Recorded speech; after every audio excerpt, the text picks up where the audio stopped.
Hello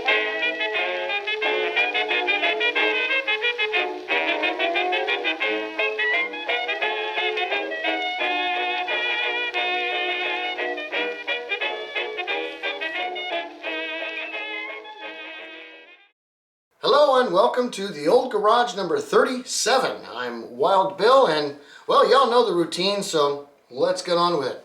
And first question I have comes from the last of the Old Garage, and it's from James MacArthur, and he asked the following. Says, another question for you. I recently bought a new truck, a Tacoma, okay, and it seems as though you are encouraged, dare I say demanded, to have to modify the vehicle. Duly noting this, I have modified the vehicle in several different ways. Back in the vintage era, did drivers extensively modify their vehicles after purchasing them? Were particular brands noted for their ability or ease of use to modify their vehicles?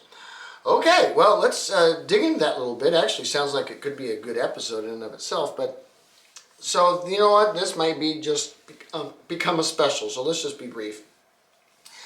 Oh yes, there were ways to modify a vehicle. Now, when you're going, pre-20th century, the 19th century, most of the modifications that were available were those that were available to carriages of the time, be it lights, heaters, clocks, etc. Once you get, into the 1900s and such, this is where you start being able to buy different, at least, options, as it were, for a vehicle from the factory.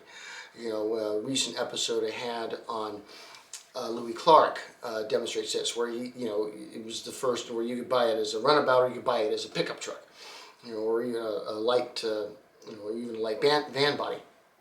So the idea of having different options from the factory, is old. Not all companies did that, but that's certainly something that was done. Now, once you get into the whole idea of buying a car and then having companies to provide aftermarket parts for that car for you to modify it. Now, there's a little bit of that going on pre-Model T, but not to a great extent. Some, but again, that's really for another episode. But when it comes to a brand noted for their ability or ease to modify, that would be Ford Model T.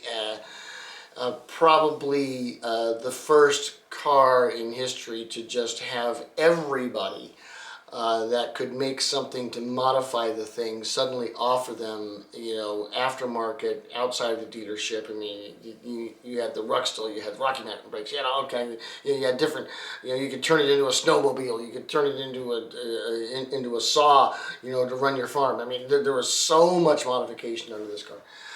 And like I said, it probably needs to be its own video, but yeah, certainly it was all of the above were done, and I'll do a bit on it. Okay, next question I had, also from the the Old Garage, and it was from Liz J. A ginger lily long toes, had no long time no see, meow.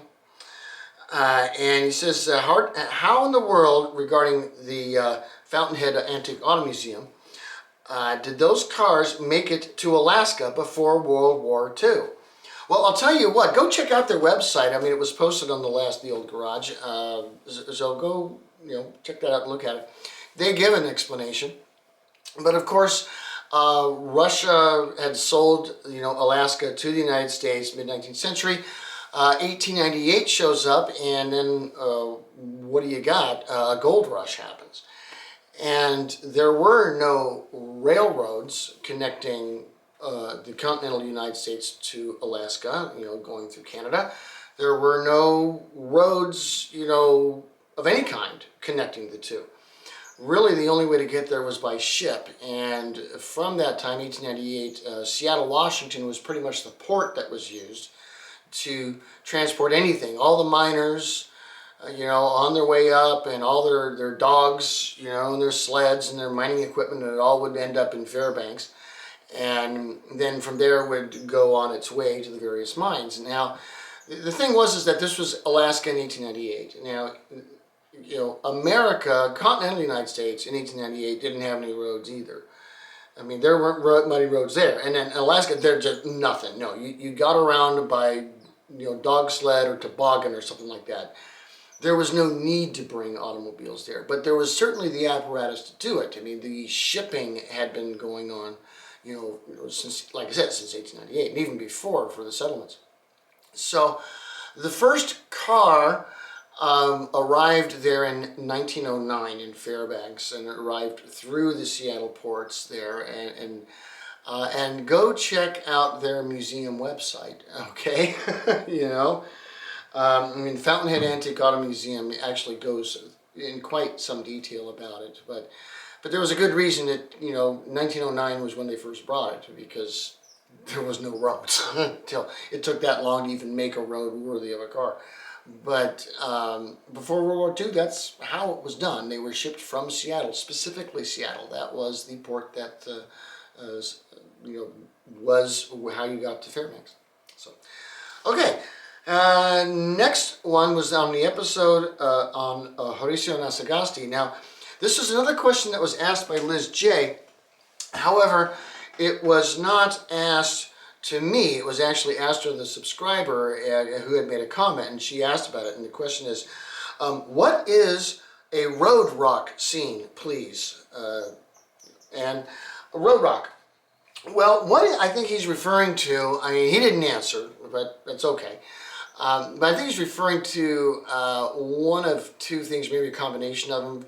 Back in the 60s and 70s, there was kind of a genre of American rock and roll, and even in metal, that was car specific. Mustang Sally, it was one of them. You had a lot of Beach Boys stuff that was that way.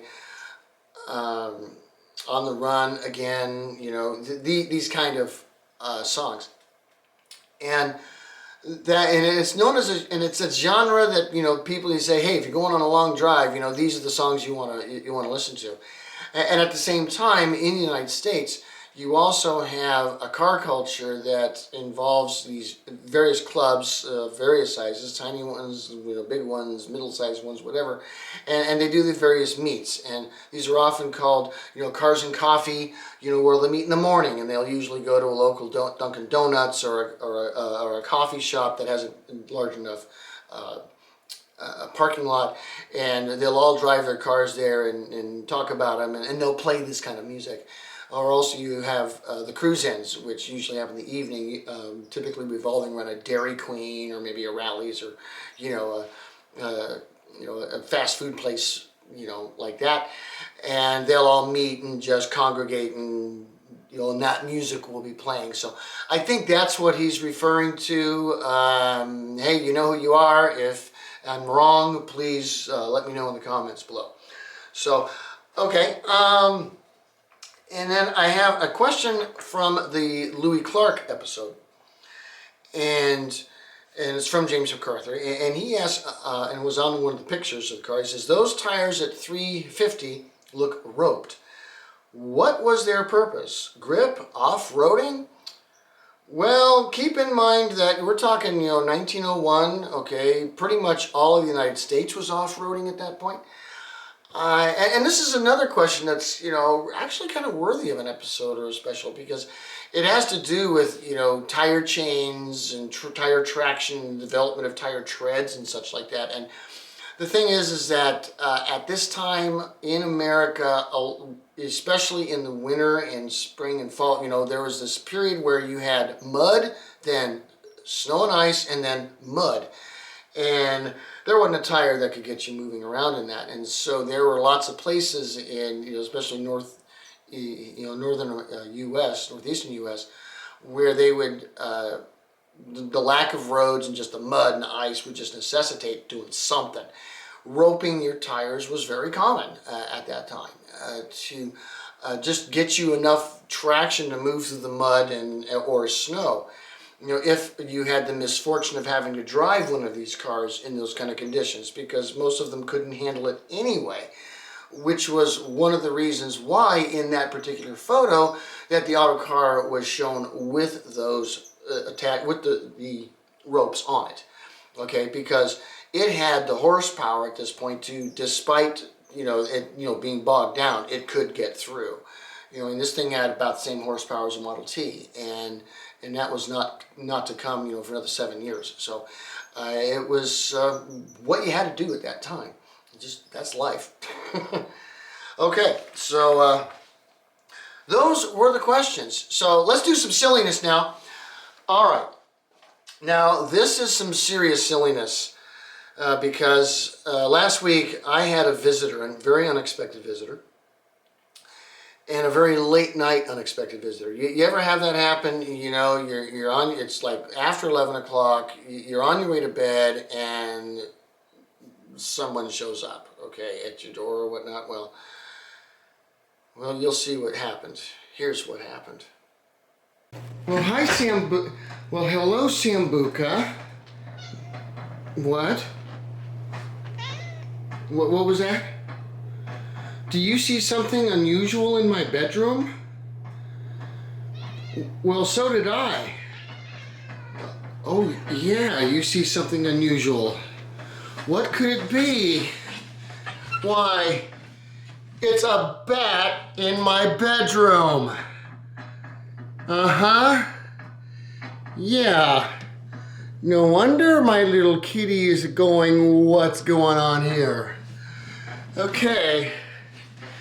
I think my wife already knows. Okay, Sambuca. All right, Now, I'm just going to be honest with you. I think he was cute and terrified. I mean, he wasn't some diseased animal, with rabies or something. I think, I don't know how he got into the house. It's possible that he was caught by Sambuca and brought in alive, managed to get away from her, and was just hiding. I mean, it's possible, but, I don't know.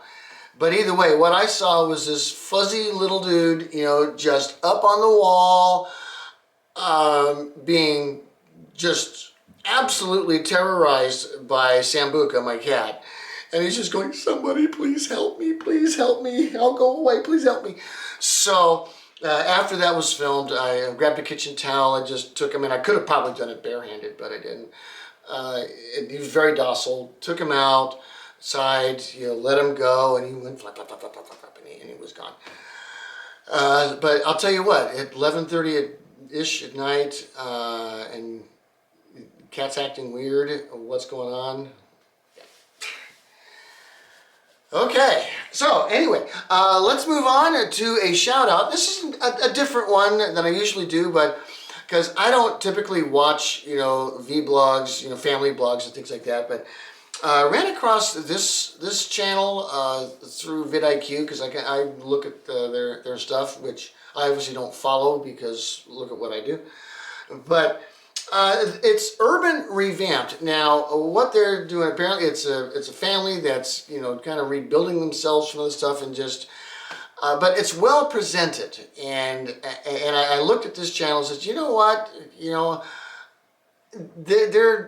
it's actually, it's good. Okay. They're doing a good job. And I said, hey, you know what, I'm going to shout this one out because I think I think what they're doing on the channel is actually a positive thing right now. So there you go. That is the old garage for this time, and I will see you next time. Peace.